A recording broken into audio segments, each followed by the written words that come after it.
Greetings to you, traveler. I am the modern druid, and welcome to this 7th concept of the delirium.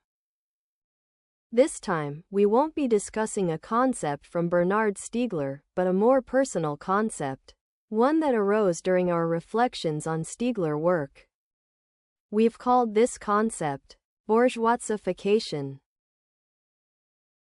The bourgeoizification refers to the phenomenon where, because of a techno-sociological transformations, individuals from the lower classes gain access to cultural practices that were formerly reserved to higher social classes or reserved to the bourgeoisie. We developed this concept by observing recent shifts in society, especially the Yellow Vest movement in France. The digitization of cultural practices. Considering the Yellow Vests, one of their main demands was for citizens to directly participate in political life, for example, by implementing the Citizens' Initiative referendum. In short, they wanted to reverse the traditional function of our so-called democracies. They wanted to take back the power of decision that had been delegated to a bourgeois elite, supposedly there to represent them. But in reality, this elite has betrayed its mission for decades, and things keep getting worse.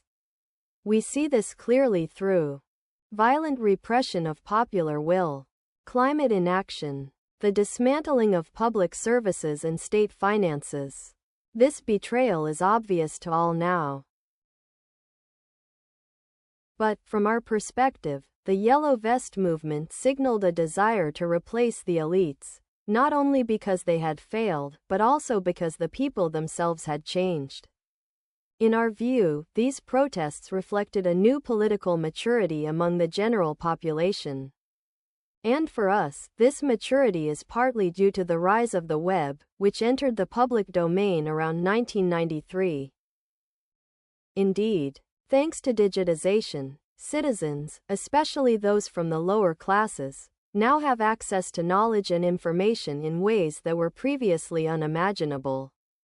For example, we all now have access to a free online encyclopedia, Wikipedia, created in 2001. Before that, you had to go to the library, or own a library, to consult such works. Better yet, we can contribute to Wikipedia articles ourselves. We can access scientific articles, join peer discussions, produce podcasts, upload videos, etc. These cultural and intellectual practices were once exclusive to the bourgeois elite. Now, they're open to almost everyone. That's why we propose that a generalized process of bourgeoizification is underway.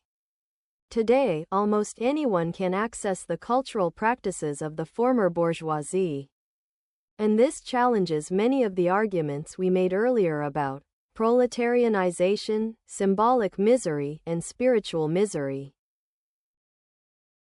Bernard Stiegler, for his part, focused on the negative effects of digitization. He never considered a phenomenon like bourgeoizification, perhaps because he didn't explicitly mobilize the notion of social class.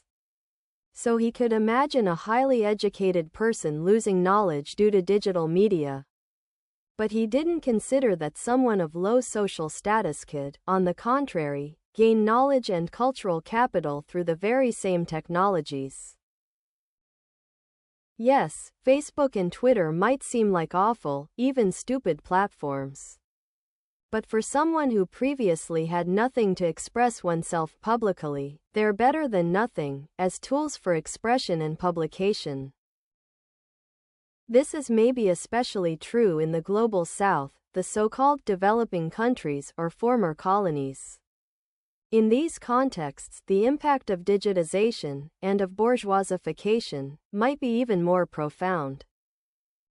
And we think that bourgeoizification, like digitization, may turn out to be, in the years to come, a global and revolutionary phenomenon.